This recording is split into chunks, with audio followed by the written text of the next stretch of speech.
What's going on, guys? Welcome back to another episode of Nutrition Talks with Tyson the Trainer. Today, I'm going to talk to you about how to simply increase your steps without having to add 60, 90, 80, whatever you're going to be minutes in throughout the day. It's very hard for people to try and increase their step count when it's like, I don't have an hour to walk. And that's fantastic because guess what? You don't have to do that way. What you have to focus on instead is thinking about throughout your day, where do you have little chunks where you can add this up, right? For every 10 minutes of walking you do is 1,000 steps. For every 5 minutes of walking you do is 500 steps. So with knowing that, is instead of looking for 30-minute chunks here and there, where can you find 10-minute chunks throughout your day? If you are having meetings, right? You're on Zoom all the time. If you're not on a camera, or even if you are on a camera, chuck in your headphones and go for a walk outside or pace around the office while you can. You know, easy ways to be able to add that up.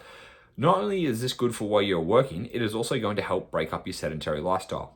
Having a sedentary lifestyle where you're sitting for hours a day is not going to be good for you in the long term. However, this is your career and you can't just fucking be like, well, I can't sit anymore.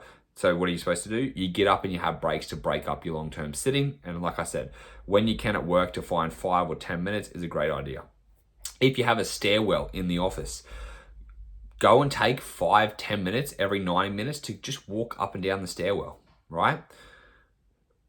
It's actually going to be quite tough to walk up and down a stairwell, so I wouldn't go at a pace, but just take some steps there if you need something to do to pace around. And plus, not only that, we know that after 90 minutes of work, you have to give yourself a 5 to 15 minute break to mentally reset yourself. So the best thing you can actually do is use that 90-minute lapse, let's say, give yourself 10 to 15 minutes to actually go and get some fresh air, or again, go on the stairwell, wherever it's going to be, and give yourself that mental headspace, right? Listen to some music, do whatever you're going to do, it breaks it up.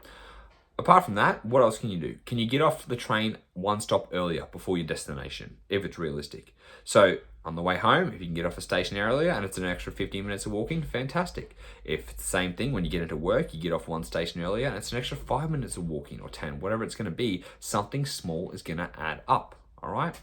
Lunchtime, if you have a lunch break, I assume you don't need an hour to eat your lunch. So eat your lunch, go for a walk after, because what that is also a benefit of is going to help lower your blood glucose afterwards, and it helps the digestion process with your food. So that would be a good idea to do after lunch. You could also do this in the morning after breakfast, or do it in the evening after dinner.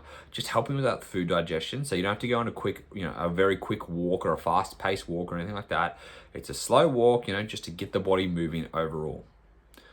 These are little things you can do in your daily basis that are going to add up, and little 5 or 10 minute slots here may not seem like a lot, but they do add up at the end of the day.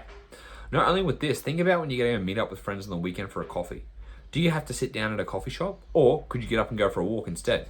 Grab a coffee, grab a takeaway, and go for a walk.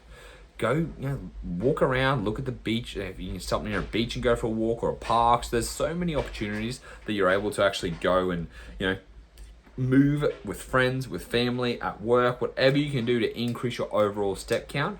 And it's not just for steps, right? Like, this is to improve your overall health, because movement is key, and having a sedentary lifestyle is not going to be good for you long term. But like I said, this is also your career at the end of the day, and you can't just be like, well, what am I supposed to do? It's just about finding ways how you can break it up throughout the day to also make this just a much better lifestyle for you. So they're just some tips that I want to share with you guys in order to bump your steps up by a small amount to make it realistic. If you guys have any questions, make sure you send me a message on Instagram at tysonthetrainerr with 2 R's. And if you enjoyed this podcast, also make sure to give it a share, because I really appreciate it, and tag me. Until next time, friends, I'll speak to you then.